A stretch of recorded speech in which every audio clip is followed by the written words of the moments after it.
रक्तात शिवराय अंगामध्ये भगवा, माझी जनता भवानी मातेने दिलेली तलवार. आत्ताची सर्वात मोठी बातमी. उद्धव ठाकरे कडाडले.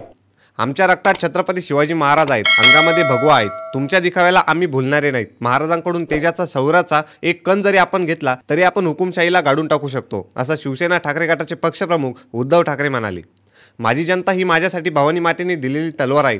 छत्रपती शिवाजी महाराजांचा खरा भगवा काय आहे हे आता लाल किल्ल्यावर फडकवून दाखवणारच, असं आव्हान उद्धव ठाकरेंनी सत्ताधाऱ्यांना दिलं. ते सावंतवाडीत आयोजित करण्यात आलेल्या जनसंवाद यात्रेत बोलत होते. शिवसेना कोणाची हे गद्दारांची ठरवण्याची गरज नाही.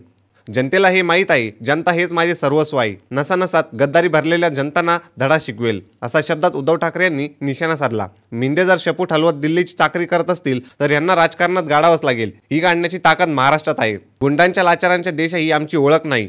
कणखर देशा, पवित्र देशा, महाराष्ट्र देशा ही आमची ओळख असल्याचं उद्धव ठाकरेंनी सांगितलं. जर तुम्हाला हुकुमशाही नको असेल तर अब की बार भाजप तडीपार हा महाराष्ट्राचा नारा असला पाहिजे, असं आव्हान देखील उद्धव ठाकरे यांनी यावेळी केलं. कोकण म्हणजे मी म्हणणाऱ्यांना वैभव नाईक यांनी घरी बसवले. आता त्यांचे काही राहिले नाही, त्यामुळे घाबरून राहायचे नाही. गुंडगिरी शिवसेनेने मोडीत काढली आहे, अशा शेलक्या शब्दांत केंद्रीय मंत्री नारायण राणे यांचा समाचार त्यांनी घेतला. आम्ही हिंदुत्व सोडले म्हणून ओरड मारायची आणि धर्मधर्मती भांडणे लावून द्यायची हे आमचे हिंदुत्व नाही. हृदयात राम आणि हाताला काम हे आमचे हिंदुत्व आहे, असे यावेळी उद्धव ठाकरे म्हणाले. भाजप विकासरथ फिरवून आपली विकास कामे सांगत आहेत, पण यांचे विकासरथ जनताच अडवून जाब विचारते. यावरून तुम्ही काय विकास केलात हे जनतेला कळले आहे, असे सांगत भाजपने केंद्रात राबविलेल्या योजनांचाही ठाकरे यांनी समाचार घेतला. तसेच यातील अनेक योजना काँग्रेसच्या आहेत, फक्त नावे बदलतील, असे ठाकरे यावेळी म्हणाले. अशाच नवीन आणि ताज्या बातम्या बघण्यासाठी आपल्या चॅनलला सबस्क्राईब करायला विसरू नका.